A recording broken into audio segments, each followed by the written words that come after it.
ಯಾವ ದಾರಿಯನ್ನ ರೋಡ್ ನಡೆಯಲಿಕ್ಕೆ ಸಾಧ್ಯ, ಉಳ್ಕೊಂಡು ಹೋಗಲಿಕ್ಕೆ ಸಾಧ್ಯ ಇಲ್ಲ. ಇವತ್ತು ಬಂಧುಗಳೇ, ಈ ಆಲಿಕಲ್ ಕ್ಷೇತ್ರದಲ್ಲಿ ಶಿವಣ್ಣವರು ನಗರತ್ತ ನನ್ನತ್ತ ಮುಖ್ಯಮಂತ್ರಿಗಳಲ್ಲಿ ಯಾವುದೇ ಮಂತ್ರಿಗಳಾಗಲಿ ಭೇಟಿ ಕೊಟ್ಟಂತ ಸಂದರ್ಭದಲ್ಲಿ ಅಭಿವೃದ್ಧಿ ಬಗ್ಗೆ ಚರ್ಚೆ ಮಾಡ್ತಾ ಇರ್ತಾರೆ. ಇಡೀ ಕ್ಷೇತ್ರದಲ್ಲಿ ಒಂದು ಸಣ್ಣದ ಐತಿಹಾಸಿಕ ಘಟನೆಗಳ ನಡೆಯದೆ ಶಾಂತಿಯಿಂದ ತೆಗೆದುಕೊಂಡು ಎಲ್ಲ ಜಾತಿ ಎಲ್ಲ ಧರ್ಮದವರು ಕೂಡ ಒಟ್ಟು ತೆಗೆದುಕೊಂಡು ಬಂದ ಕೆಲಸವನ್ನು ಇವತ್ತು ಶಿವಣ್ಣವರು ಮಾಡ್ತಾ ಇದ್ದಾರೆ. ಇವತ್ತು ಅವರ ಸತತವಾಗಿ 5 ಬಾರಿ ಅವ್ರನ್ನ ಚುನಾವಣೆಗೆ ಸ್ಪರ್ಧೆಗೆ ಅವಕಾಶವನ್ನು ಮಾಡಿಕೊಟ್ರು. ನಾನು ಬಂಗಾರಪ್ಪನವರ ಸಂಪುಟದಲ್ಲಿ ಮಂತ್ರಿಯಾಗಿದ್ದಾಗ ನಾನು ಯೂತ್ ಕಾಂಗ್ರೆಸ್ ಜಿಲ್ಲಾ ಅಧ್ಯಕ್ಷ, ನಮ್ಮ ಶಿವಣ್ಣ NSC ಪ್ರೆಸಿಡೆಂಟ್, ಆ ವಿದ್ಯಾರ್ಥಿ ಒಬ್ಬ ನಾಯಕನಾಗಿದ್ದರು. ನಿಮ್ಮ ಜನ ಸೇವೆಯನ್ನು ಮಾಡಿ ಅವತ್ತು ಏನಾದ್ರು ಕರಗ ಸಾಹೇಬ್ರವ್ರನ್ನ ಮಾದೇವಪುರಕ್ಕೆ ಕಳಿಸಲಿಲ್ಲ ಅಂದ್ರೆ ಅವತ್ತು ಕೂಡ ಆನಂದದಲ್ಲಿ ಶಾಸಕರಾಗಿ ಆಯ್ಕೆ ಆಗಿದ್ದರು.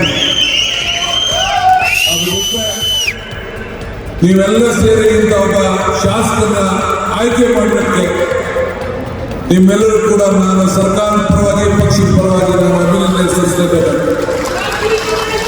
ಇವತ್ತು ನಮ್ಮ ಜಮೀರ್ ಅಹಮದ್ ಖಾನ್ ಶಿವಲಿಂಗವರು ಇಬ್ಬರು ಜೊತೆ ಸೇರಿ ನಮ್ಮ ಹೌಸಿಂಗ್ ಬೋರ್ಡ್ ಇಲಾಖೆ ಮತ್ತು ನಮ್ಮ ಈ ಒಂದು ವಸತಿ ಇಲಾಖೆ ಎಲ್ಲ ಅಧಿಕಾರಿಗಳನ್ನ ವಿಶ್ವಾಸಕ್ಕೆ ತೆಗೆದುಕೊಂಡು ಇದು ಇತಿಹಾಸ ಪುಟಕ್ಕೆ ಸೇರುವಂತ ಯೋಜನೆಯನ್ನು ಹಾಕಿದ್ದಾರೆ. ನಾನಾಗ ಒಂದು ಮಾತು ಹೇಳ್ತಾ ಇರ್ತೀನಿ, ತಕ್ಕೆಲ್ಲ ನೆನಪಿರ್ಬೋದು.